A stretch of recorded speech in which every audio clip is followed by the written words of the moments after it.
Praise the Lord. கர்த்தரும் இரட்சகருமாகிய இயேசு கிறிஸ்துவின் இனிய நாமத்தினாலே உங்கள் அனைவருக்கும் என் அன்பின் வாழ்த்துக்கள். இந்த நல்ல நாளை தேவன் காண செய்திருக்கிறார். இந்த நாள் உங்களுக்கு நன்மையாய் ஆசீர்வாதமாய் இருக்க கர்த்தர் கிருபை செய்வாராக. 2 ராஜாக்களின் புஸ்தகம் 3வது அதிகாரம் 14வது வசனம்.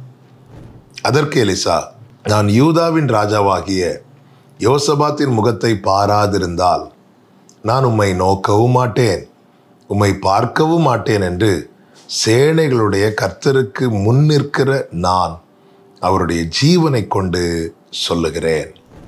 கர்த்தருடைய பரிசுத்த நாமம் மகிமைப்படுவதாக. 3 ராஜாக்கள் எலிசாவின் இடத்துல வருகிறார்கள். யோசபாத், யோராம் மற்றும் ஏதோமின் ராஜா. மூவருக்குமே ஒரு பெரிய தேவை இருக்கிறது.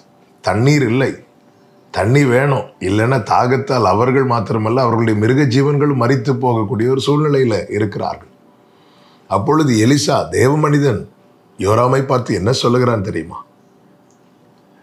நான் அவன் முகத்தை, அதாவது யோசபாத்தை மட்டும் நான் பார்க்காம இருந்திருந்தா நான் உன்னை பார்த்திருக்கவும் மாட்டேன், உன்னை நோக்கியிருக்கவும் மாட்டேன் என்கிறான். சொல்லிவிட்டு அங்கு யோசபாத் நின்றது நிமித்தமாக கர்த்தருடைய வார்த்தையை கொடுக்கிறார். காற்றையும் காண மாட்டீர்கள், மழையும் காண மாட்டீர்கள், ஆனால் பள்ளத்தாக்கு தண்ணீரால் நிரப்பப்படும் என்று. பிரியமான கர்த்தருடைய பிள்ளைகளே, நம்முடைய வாழ்க்கை பிறருக்கு நன்மை வருவதற்கு காரணமாக இருக்க வேண்டும். இந்த யோசபாத்தை குறித்து வேதம் நமக்கு காண்பிக்கிறது. அவனுடைய இருதயம் கர்த்தருடைய வழிகளில் உற்சாகம் கொண்டது என்று வேதத்திலே அவனை குறித்து நாம் பார்க்கிறோம். கர்த்தருடைய வழிகளில், கர்த்தருக்கு அடுத்த காரியத்திலே யோசபாத் இருதயம் உற்சாகம் கொண்டது. எந்த ஒரு தேவனுக்கு அடுத்த காரியத்தையும் வேற வழி இல்லாமல் அவன் செய்ய மாட்டான், விரும்பி செய்வான். ஜெபமாகட்டும், வேதத்தை வாசிக்கிறது, வேதத்தை தியானிக்கிறது, தேவனுக்கென்று செய்கிற காரியங்கள் ஆகட்டும், அவ்வளவு இன்ட்ரெஸ்டா உற்சாகத்தோடு செய்கிறவன். அது மாத்திரமல்ல, அவன் சகோதர சிநேகம் உள்ளவன். இஸ்ரவேலும் யூதாவும் 2ஆக பிரிந்த பிறகு 2 கூட்டத்தாருக்கும் பல பிரச்சனைகள் இருந்தது. ஆனால் இந்த யோசபாத் இஸ்ரவேலின் ராஜாவோட சமாதானமாக இருந்தான் என்று வேதம் சொல்லுகிறது. அவன் நிமித்தமாக இஸ்ரவேலின் ராஜாவுக்கும் நன்மை வந்தது, தண்ணீர் வந்தது. நம் மூலமாய் நன்மை மற்றவர்களுக்கு கிடைக்கத்தக்க நம்முடைய வாழ்க்கை காணப்பட வேண்டும். யோராமை பார்த்தல்ல, அங்கே வார்த்தை சொல்லப்பட்டது யோசபாத்தை பார்த்து. ஆமென். வாக்குத்தத்தங்களை எல்லாரும் கேட்கிறோம். கர்த்தர் என்னையும் உங்களையும் பார்த்து சொல்ல விரும்புகிறார். அப்படி பார்த்து சொல்ல விரும்புகிற கர்த்தர் நம்முடைய வாழ்க்கையை கர்த்தர் விரும்புகிறபடி நம்மில் எதிர்பார்க்கிறார், பார்க்க விரும்புகிறார்.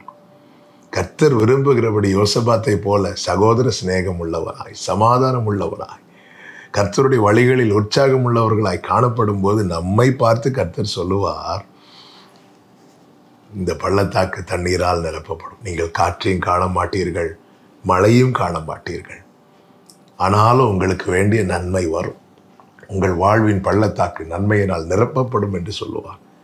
நம்ம இஷ்டப்படி கர்த்தருக்கு பிரியமில்லாத வாழ்க்கை வாழ்ந்து விட்டு எனக்கு ஒரு வார்த்தை தாரும் என்றால் கர்த்தர் தரமாட்டார். அதுதான் இங்கே எலிசா சொல்லுகிறார்.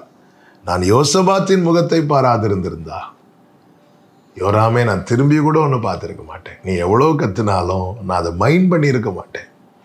யோசபாத் நிற்கிறான், எனவே கர்த்தர் தம்முடைய வார்த்தை அனுப்புவார். பிரியமான கர்த்தருடைய பிள்ளைகளே, நம்முடைய வாழ்வின் பாதையை சீர்தூக்கி பார்ப்போம். எப்படி வாழ்ந்துட்டு இருக்கிறோம், எங்கே போயிட்டு இருக்கிறோம்? நம் இஷ்டப்படி தான் நம்ம வாழ்வோம். ஆனால் நான் வேதத்தை திறக்கும் போது எனக்கு கர்த்தர் ஒரு வார்த்தையை தர வேண்டும் என்றால் இது எந்த விதத்தில் நியாயம்?